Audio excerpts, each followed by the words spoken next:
Civils et militaires blessés, destruction, réfugiés. 1 an après le début du conflit déclenché le 24 février dernier par le président russe Vladimir Poutine sur le territoire ukrainien, les combats n'ont épargné personne et c'est l'occasion de faire le bilan ce matin, comme promis sur Radio J, avec notre invité Nicolas Tenzer, directeur de la publication du journal en ligne Desk Russie, enseignant à Sciences Po, blogueur sur Tenzer Strategics. Il est avec nous en direct. Bonjour Nicolas. Bonjour Ilana. Merci beaucoup d'être avec nous ce matin sur Radio J. Alors beaucoup de choses à évaluer, beaucoup de choses à dire et on va commencer par évoquer ce bilan humain. Selon les dernières estimations, plus de 180 000 soldats russes, 100 000 soldats ukrainiens ont été tués ou blessés. Le ministère de la Défense britannique estime pour sa part que plus de 137 000 militaires russes auraient perdu la vie. Alors ça varie selon les protagonistes. La Russie qui reste assez silencieuse finalement sur le nombre de victimes. Ça reste bien sûr une stratégie, tous ces chiffres, la Russie qui ne veut pas donner le nombre de ses morts notamment. Oui, bien sûr, on sait en tout cas que le nombre de morts russes est absolument considérable. Certainement plus de 100 000, comme vous l'avez évoqué, peut-être jusqu'à 180. Mais d'une certaine manière, on a l'impression que les Russes aujourd'hui sont prêts à aller jusqu'au bout. C'est-à-dire que si ça doit coûter encore 200, 300 000, 500 000 morts, Poutine s'en moque complètement. Il n'a de toute manière aucun respect pour la vie humaine. Il considère que de toute manière sa propre gloriole personnelle passe avant. Donc du côté russe, ça n'a strictement aucune importance. Maintenant, l'inquiétude que l'on peut avoir, c'est que évidemment le bilan aussi côté ukrainien est lourd. Vous avez parlé des soldats, là aussi on n'en sait rien exactement. C'est sans doute la moitié moins que les pertes russes, mais personne n'a de confirmation là-dessus. La réalité aussi, ce sont les civils ukrainiens. Là vous avez eu vraisemblablement plus de 100 000 civils ukrainiens tués, assassinés volontairement, délibérément par les forces russes, que ce soit à Mariupol, que ce soit à Boutcha, que ce soit à Kherson, que ce soit à Dnipro. Le bilan humain des crimes contre l'humanité par leur systématicité est quelque chose de monstrueux. Alors les femmes également au cœur de la bataille, c'est un sujet dont on a très peu parlé finalement, des filles violées à mort par des soldats devant leur mère, leur sœur, leur père, des enfants aussi, le viol au cœur de la stratégie de la terreur russe. On en parle peu Nicolas, mais je crois que c'est important de revenir aussi là-dessus. Oui, bien sûr, c'est-à-dire qu'on a l'impression aujourd'hui que les Russes utilisent tous les pires moyens pour essayer de terroriser la population ukrainienne. Le viol, évidemment, c'est très important. On va dire que c'est une classique ancienne de la soldatesque, mais là, on est quand même dans une armée théoriquement au XXIe siècle qui viole, assassine, tue les enfants, torture les parents sous les yeux des enfants, les assassine sous leurs yeux. Le jour où on a évidemment beaucoup d'éléments, mais le bilan complet des crimes russes, ce sera vraisemblablement l'un des pires bilans au cours des dernières décennies. On est sur l'infâme, c'est-à-dire qu'on est dans le domaine du crime sans limite. Tous les moyens sont bons, on parle des séances de torture, et puis vous avez évoqué les femmes, et j'évoquerai quand même les enfants. La Russie a déporté vraisemblablement, le chiffre établi est 16 000, mais c'est sans doute plus, 16 000 enfants en Russie, placés dans des camps de détention, dans des camps parfois de rééducation pour en faire de petits Russes, entre guillemets. Ouais. D'autres ont été adoptés par des familles, alors qu'ils n'étaient pas orphelins, donc ils ont été retirés de leurs familles, et c'est sur le plan juridique, en vertu de la Convention du 9 décembre 1948, il ne faut jamais l'oublier, un crime de génocide. Alors aujourd'hui, les Russes contrôlent près de 18% du territoire ukrainien. Vous me dites, évidemment, si ce n'est pas le chiffre exact, ce qui n'est pas négligeable, mais les Ukrainiens résistent. Nicolas, quelle est la situation actuellement? La Russie qui n'a clairement pas réussi la mission finalement qu'elle s'était donnée, puisque les Ukrainiens sont toujours là à résister et ont récupéré d'ailleurs, je crois, plus de 40% du territoire. Oui, c'est-à-dire qu'aujourd'hui, ce qui a surpris, c'est à la fois la grande faiblesse de l'armée russe.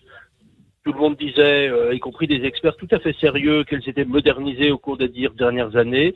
Ça a été la grande surprise de la guerre. On a vu que finalement, c'était une armée qui ne pouvait plus fonctionner. Une armée plutôt soviétique qu'une armée comparable aux armées de l'OTAN.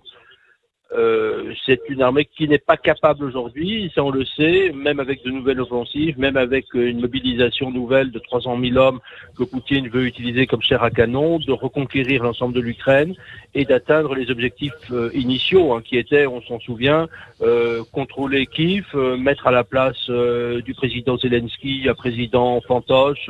On évoquait l'ancien président chassé par Maïdan, Yanukovych, qui est réfugié en Russie.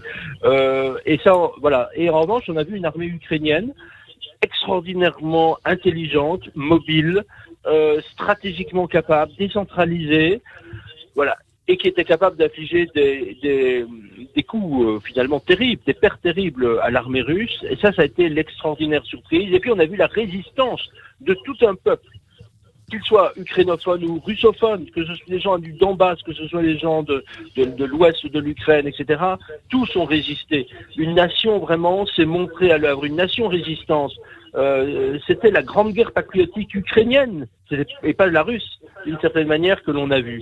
Avec, évidemment, derrière quand même une question, alors qu'on célèbre donc ce premier on commémore, plutôt que célébrer d'ailleurs, ce premier anniversaire, qui est en fait le 9e anniversaire, il ne faut jamais l'oublier, de la guerre russe contre l'Ukraine, qui a commencé quand même en 2014, c'est est-ce que nous, occidentaux, avons été véritablement à la hauteur. Alors oui, nous avons donné des armes, nous avons monté une unité de l'Union européenne, de l'OTAN, mais en même temps, nous n'avons pas réussi, nous n'avons pas voulu arrêter par notre propre engagement ce conflit meurtrier. Et je pense que ce bilan-là est aussi terrible. Oui. Alors on va parler justement de l'aide apportée par les Occidentaux à l'Ukraine, mais concernant les négociations aujourd'hui, puisque la guerre n'est pas terminée, que souhaite clairement Volodymyr Zelensky? On a dit ces derniers mois finalement qu'il ne souhaitait pas de faire de compromis, il souhaite tout simplement que l'Ukraine récupère ses frontières de 2014. Quelle sera la suite là, des événements? Est-ce que aussi Vladimir Poutine est prêt à négocier, à faire des compromis? Alors, d'abord, on ne voit pas Poutine capable de faire des compromis d'aucune manière. Lui, ce qu'il veut, c'est détruire l'Ukraine, détruire le peuple ukrainien. Il lui dénie depuis le début le droit à l'existence comme nation libre. Voilà. Et donc, de son point de vue, il n'y a aucune possibilité d'existence de l'Ukraine, comme d'ailleurs, on peut dire, du Bélarus. On sait qu'il veut continuer jusqu'au bout et que même s'il devait faire une pause pendant 2 ans, 3 ans, on sait que demain, tant que ce régime sera là, il continuera. Du côté du président Zelensky, il y a quand même une raison simple, c'est-à-dire qu'aujourd'hui, vous avez le droit international, et soyons quand même fidèles au droit international. Vous avez un État qui doit défendre son intégrité, vous avez eu des crimes de guerre, crimes contre l'humanité, crimes de génocide, crimes d'agression, qui doivent tous être punis, que ce soit bien sûr Poutine et les siens, ou que ce soit le simple soldat qui a commis des crimes en tuant des civils volontairement ou par jeu dans la rue, parce que c'est ça aussi la réalité. Est-ce qu'on peut compromettre sur le retour des enfants déportés et vraiment déportés? Le mot en tant que tel, je tiens à l'utiliser parce que c'est vraiment la réalité. Est-ce qu'on peut faire compromettre sur les dommages, le paiement des dommages de guerre? Non, parce que les désastres infligés par l'Ukraine gratuitement sont terribles. Donc, moi, je pense qu'il faudrait aujourd'hui bannir totalement le mot négociation. Il n'y a pas de négociation possible avec un État totalitaire comme l'État russe. Rappelez-vous, là encore, il y a 2 jours, Poutine faisait une cérémonie à Moscou et il a fait venir des enfants ukrainiens de Mariupol, les forçant à louer les soldats en disant voilà, vous nous avez libérés, alors que ce sont des enfants d'une ville meurtrie où Poutine a tué vraisemblablement plus de 80 000 civils et peut-être les parents de ces enfants. Je veux dire, on est dans l'abomination. Je veux dire, le vrai visage de Poutine aujourd'hui, c'est le visage du nazisme qui revient. Alors justement, vous parlez de nazisme, Vladimir Poutine qui a multiplié les références aux nazis ces derniers mois, qui a comparé Volodymyr Zelensky à un nazi, les Ukrainiens qui ont été décrits comme tels. Et puis c'est aussi l'argument finalement des pro-russes de dire que l'Ukraine ne s'est pas totalement débarrassée de son passé nazi. Alors est-ce que le nationalisme ukrainien aujourd'hui est de cette teneur en 2023, Nicolas ? Non, absolument pas, parce que sinon, vous vous imaginez bien que j'aurais été le premier à réagir. Je suis allé, je dirais, 20 fois en Ukraine depuis 15 ans. Aujourd'hui, je n'ai pas vu un seul nationaliste antisémite. En revanche, l'antisémitisme en Russie, comme l'a dit le grand rabbin de Moscou qui s'est exilé, là, il monte de manière extrêmement forte. Les nationalistes ukrainiens, ça représente moins de 1,5% de la population ukrainienne. Moi, j'aimerais bien qu'en France, on soit à ce niveau-là, à vrai dire. Parce que voilà, je veux dire, on n'a pas de leçon de donner de ce point de vue-là. Donc, c'est minime. Et d'abord, ce sont des nationalistes, ce ne sont pas nécessairement des néo-nazis. En revanche, quand vous voyez les soldats russes ou les gens des milices Wagner qui, eux, je dirais, arborent des insultes nazies véritables, c'est pas les faux que diffusent les pro-Kremlin. On est vraiment dans un autre domaine. Disons, le nazisme, on le sait. Certains disent, il y a une avenue Stéphane Bandera en Ukraine. Pourquoi ? Pour quelle raison ? C'est notamment l'argument qu'on peut entendre de l'autre côté. Oui, alors on peut entendre effectivement. Alors il faut voir aussi d'ailleurs que même Bandera était, je dirais, on lui fait dire aussi beaucoup de choses. C'est certainement pas à titre personnel, je dirais, quelqu'un que j'admire. C'est quelqu'un qui a été aussi en camp nazi, qui a frayé à un certain moment avec des gens qui pouvaient avoir des sympathies de ce côté-là. Ce n'est pas non plus, je dirais, l'équivalent de certains de nos miliciens français. Voilà, je veux dire, les Français qui ont collaboré avec le nazisme étaient vraisemblablement plus nombreux que les Ukrainiens, même s'il y en a eu, bien sûr, il y en a eu comme dans tous les pays européens pendant la guerre. Voilà. Alors, Nicolas, on parlait de l'aide tout à l'heure internationale apportée à l'Ukraine. Alors évidemment, les Américains en première ligne. Et puis maintenant, toute la question est de savoir est-ce que les Européens vont livrer ces fameux avions que demande Volodymyr Zelensky. C'était l'objet du voyage du président ukrainien en Europe récemment à Bruxelles. Alors pourquoi cette timidité de la part des Occidentaux justement à livrer ce genre d'armes à l'Ukraine ? Pour moi, elle est incompréhensible. Je veux dire, je ne comprends pas qu'aujourd'hui, on ait encore des gens qui emploient des mots comme ligne rouge, escalade, co-belligérance, comme s'il ne veut rien dire en droit international. Aujourd'hui, je veux dire, si l'on est sérieux dans le soutien à l'Ukraine, il faut y aller de manière totale. Répondre à une guerre totale d'extermination génocidaire lancée par Poutine avec tous les moyens possibles. C'est pour ça que je disais tout à l'heure que d'une certaine manière c'était presque honteux qu'aujourd'hui on commémore un premier anniversaire. C'est un premier anniversaire qui n'aurait jamais dû avoir lieu et qui n'aurait pas eu lieu, et donc il y aurait des dizaines de milliers de vies d'Ukrainiens qui auraient été sauvées si nous étions directement intervenus plus tôt, si on avait donné d'ailleurs même sans intervenir même toutes les armes possibles à l'Ukraine.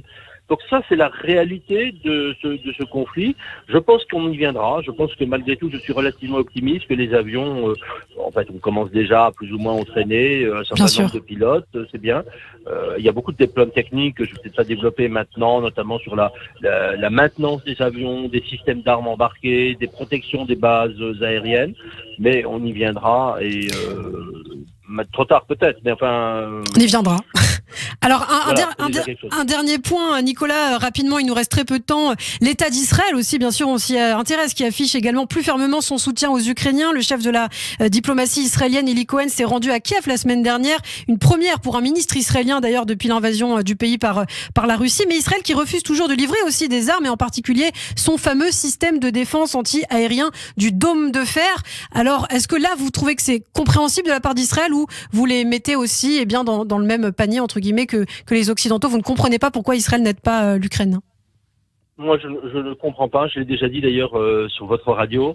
Pour moi, je trouve que quand même Israël, qui est du côté des victimes, qui se doit d'être du côté des victimes, qui a une population assassinée devant les yeux, qui est la population ukrainienne, qui a d'ailleurs un président juif et une communauté juive extrêmement vibrante, je dirais, en Ukraine, je dirais, se doit de porter assistance à un peuple qui vit la même chose que finalement les Juifs ont vécu pendant la période de la Shoah. Je fais vraiment, comme Juif moi-même, je fais cette comparaison.